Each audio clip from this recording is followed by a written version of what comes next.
Thank you, Madam President.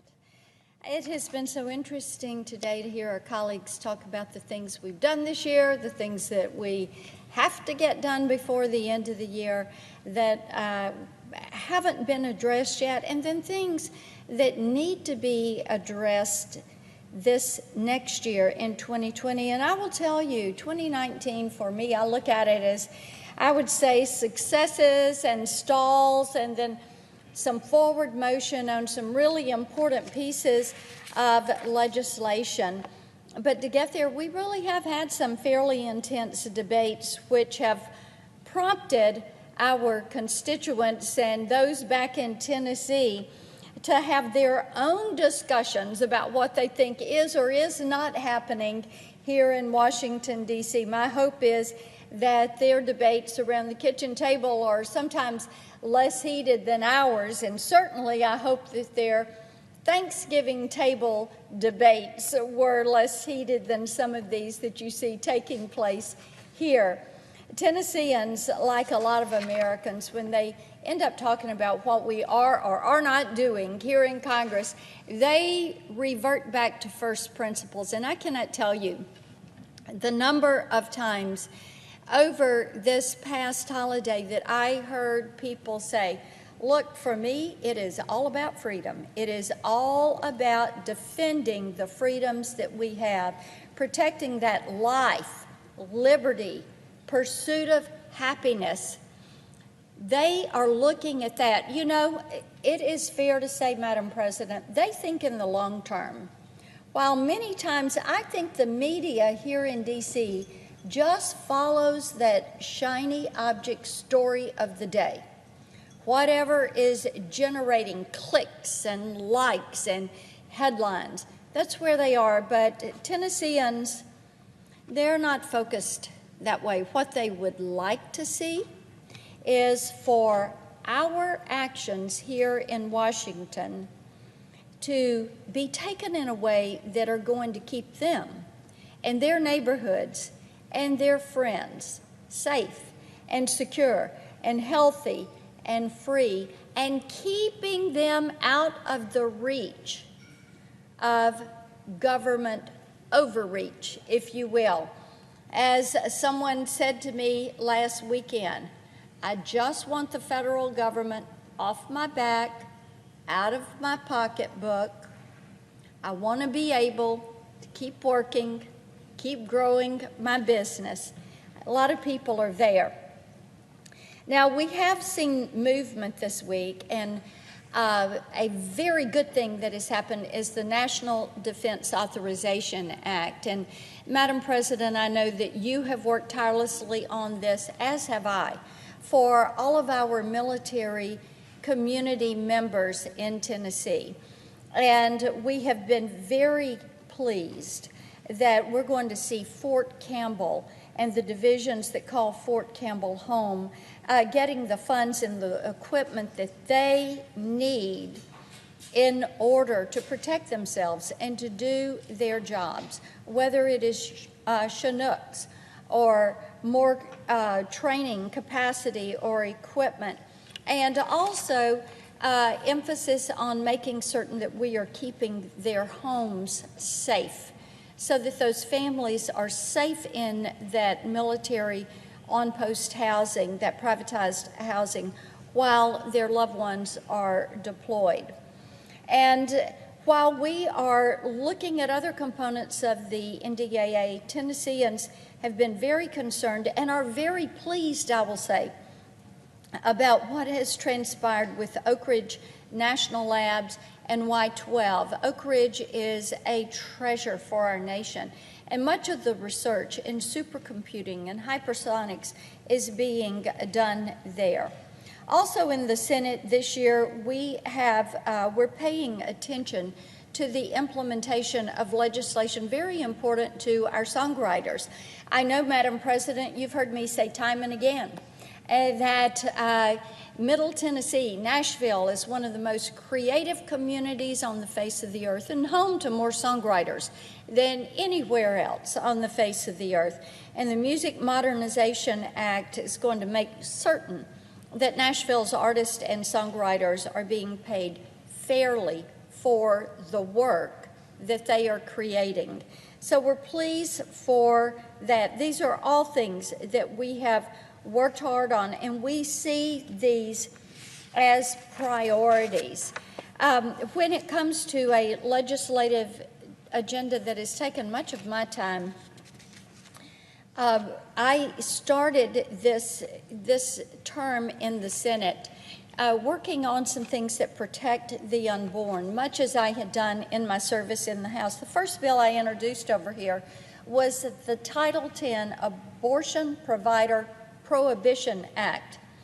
And this is something that Tennesseans wanted to see done, to make certain that tax dollars would not be used to fund or support abortion providers. It would not go to those clinics. And what Tennesseans wanted to see was those tax dollars be put to work into rural health care and enable access to health care for women and for individuals that did not have access to basic health care needs. And our state has been hit hard by rural hospital closures, and thousands of Tennesseans are now forced to drive miles out of their way to seek basic care. And I will tell you, this is concerning, especially for the people living in the most remote areas of the state, for whom there is no such thing as a quick ride or a quick ambulance trip to the hospital. It is miles of travel. Sometimes when those minutes are very precious and they feel that time is passing quickly, and it is critical to get to that care.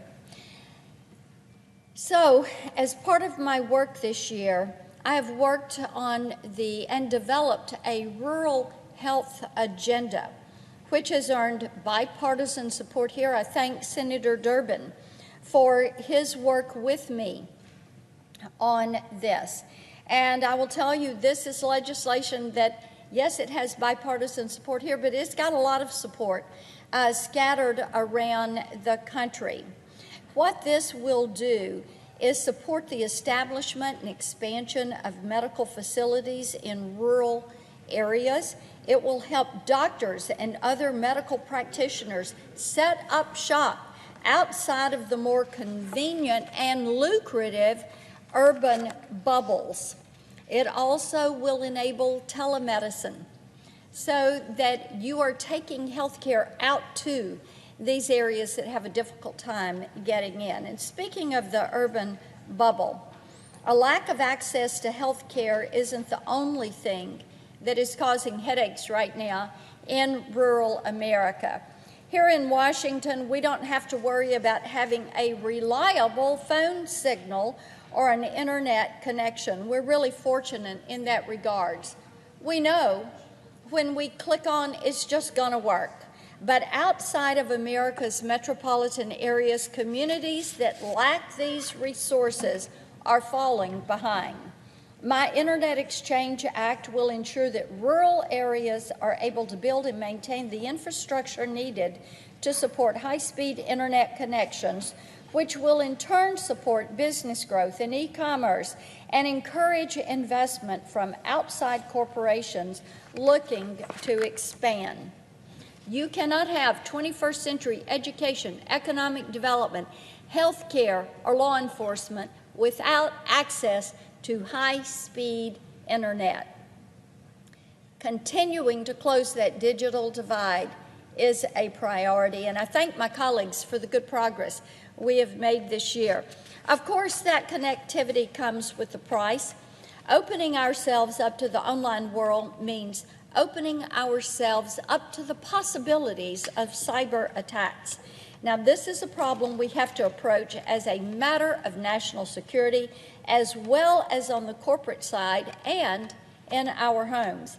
In addition to funding for military pay raises and upgraded equipment, this year's NDAA, that National Defense Authorization Act, includes support for the assessment and expansion of our cyber warfighting capabilities. But as I said, that's only one very important part of the equation. And while I was serving in the House and before I came to the Senate, I have worked on legislation that will get consumers all the information they need in order to make a decision about how they want to share their private information, who they want to give access to that information. Once passed, my Bipartisan Browser Act will give consumers more control over how big tech uses their personal data. You, the consumer, should be able to own your virtual you. You should be able to protect your presence online, just as you are able to protect your being, yourself, in the physical space. In return, tech companies will be free to innovate and use that data to build their platforms, and that's what helps make them profitable, new innovations. They can do that as long as they respect your wishes on how you want them to use your data. As head of the Judiciary Committee's Tech Task Force, and I do thank Senator Feinstein for her leadership in leading this group at Judiciary Committee, I've had the privilege of bringing both sides together on this debate to the table to have productive discussions on how to responsibly regulate big tech, and I look forward to continuing that in the new year.